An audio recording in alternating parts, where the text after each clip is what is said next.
Bonjour à tous et à toutes. Aujourd'hui, on va continuer à parler de Peplum avec un autre film de Ridley Scott. J'avais fait la critique de Kingdom of Heaven. Maintenant, on va passer au plus grand Peplum de ces dernières années. Je vais bien sûr parler de Gladiator, un monument du cinéma. Donc, on va voir avec cette critique pourquoi ce film est exceptionnel. Je dis déjà, c'est un film exceptionnel. Donc voilà la critique et à tout à l'heure. Je n'ai jamais voulu chroniquer ce film, car déjà tout a été dit, mais surtout il me prend tellement aux tripes. J'en ressors tellement secoué à chaque fois que ce n'est pas vraiment exprimable par des mots. Des mots qui ne porteront pas la puissance de l'émotion ressentie tout au long de ce métrage exceptionnel. Ça devait bien faire 7 ans que je n'avais pas revu Gladiator, l'un des films les plus importants de la filmographie de Ridley Scott.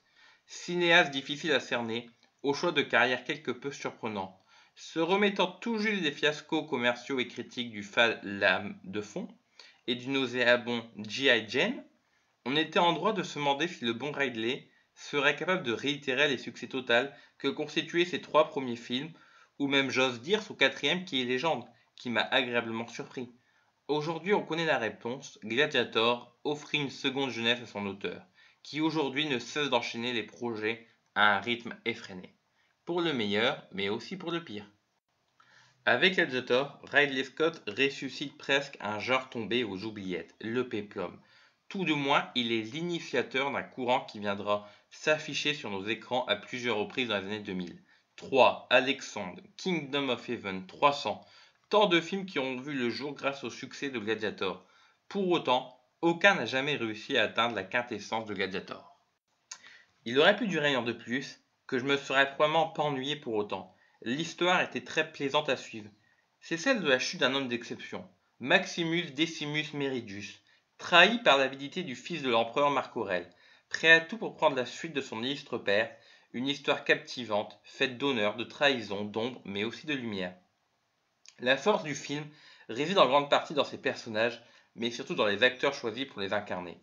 Russell Crowe et Joaquin Phoenix en tête bien entendu. Le fils méprisé, désavoué et transparent au jeu d'un père qui n'a d'estime que pour un soldat, un étranger. Forcément, ça va faire des étincelles. Et le duel que se livrent tous les deux personnages tout au long du film vaut le coup d'œil. À mon sens, la narration, l'équilibre entre action pure, morceaux de bravoure et moments calmes, l'interprétation de chaque acteur, les images et les dialogues sont juste parfaits. L'immense travail de reconstitution de détails dans chaque décor et costume offre à Ridley Scott un nouveau moyen de proposer des plans extrêmement bien composés, où il affirme et impose à nouveau une image très picturale, somptueusement photographiée par son choix opérateur, John Mathison, aux couleurs tantôt très chaudes et rouges, tantôt très froides et bleues, rappelant en particulier Légende et Blade Runner. Ces choix esthétiques font écho bien sûr aux influences de toujours de Ridley Scott dans le domaine de la peinture ou celle du cinéma. La chute de l'Empire romain était sans doute la plus importante puisque le film d'Anthony Mann partage avec Gladiator la même période historique et a un goût certain pour la démesure. Toute la quadrilogie de fresques historiques de Ridley Scott partage d'ailleurs bon nombre de thèmes en commun, à savoir l'héritage par une figure paternelle du mission Savaltrice, à résonance christique, un monde corrompu et pourri de l'intérieur dans lequel se disputent Dieu et roi, et bien sûr peut-être le thème central de toute la carrière de Ridley Scott, le voyage, la découverte d'un nouveau monde, un monde curieux, effrayant, mais magnifique, mort et vivant, un paradoxe géant. Monde qui sera ici contenu dans une arène, outil de contrôle des masses où se réuniront esclaves, plébéiens et patriciens, où se mêlera politique et divertissement, où l'infiniment petit fera face à l'infiniment grand, monde qui n'attend que de s'effondrer. Derrière son manichéisme d'apparence, Gladiator se relève savoureusement écrit.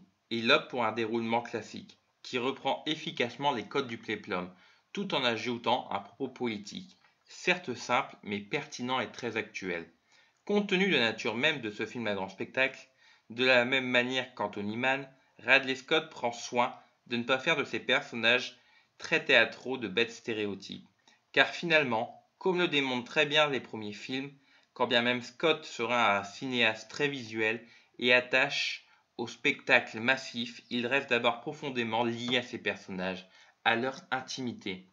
Il accordera à chacun d'eux, qu'ils soient bons ou mauvais, quelques beaux moments d'humanité, bien que parfois maladroits le portrait de Commode est plus fin qu'il n'y paraît, notamment par le biais de ses dialogues avec son père Marc Aurèle ou sa relation incestueuse avec sa sœur Lucilia. Plus qu'un simple méchant vaniteux et cruel, Commode est un vrai personnage tragique, au même titre que Maximus son némésis. En cela, le jeu sobre de Russell Crowe est logiquement parfaitement opposé à l'outrance volontaire de Phoenix. On pourra néanmoins regretter que l'écriture affiche quelques défaillances, notamment par rapport à ses dialogues, par moments assez pompeux et trop solennels, ou encore quelques petites facilités scénaristiques en fin de film. Je n'oublie pas non plus la bande-son de Hans Zimmer, qui signe ici l'une de ses meilleures compositions. Des morceaux comme Progeny, Elysium, Honor Him ou encore Now We Are Free contribuent à l'immersion et ont un réel impact sur les scènes où on peut les entendre. On passe tantôt de l'épique au frisson, de la beauté aux larmes, c'est beau. Sa femme me fout un sacré coup, inévitablement à chaque visionnage. Un véritable coup au plexus, au cœur, à l'âme, et pendant un long moment, je ne ressors pas de ce colisée grandiose. J'ai un mal fou à revenir sur terre. C'est la magie de ce chef-d'œuvre qui ne vieillit pas un brin, qui est profondément présent en moi, qui est un jalon important, primordial même de ma vie cinématographique. Un bonheur immortel, que ce soit les quelques transitions où on observe un ciel en constante agitation, ou les plans aériens tels que l'arrivée de Commode à Rome, tout est là pour renforcer l'idée qu'un dieu guide les personnages, observe et définit leur destin, écrit leur histoire. Et voilà, comme vous l'avez compris avec cette critique, je considère donc vraiment Gladiator comme un monument du cinéma, un film phare, l'un des plus grands péplums de l'histoire du cinéma.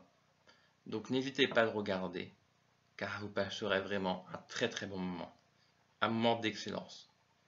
Donc voilà pour ma critique, et je vous dis à la semaine prochaine.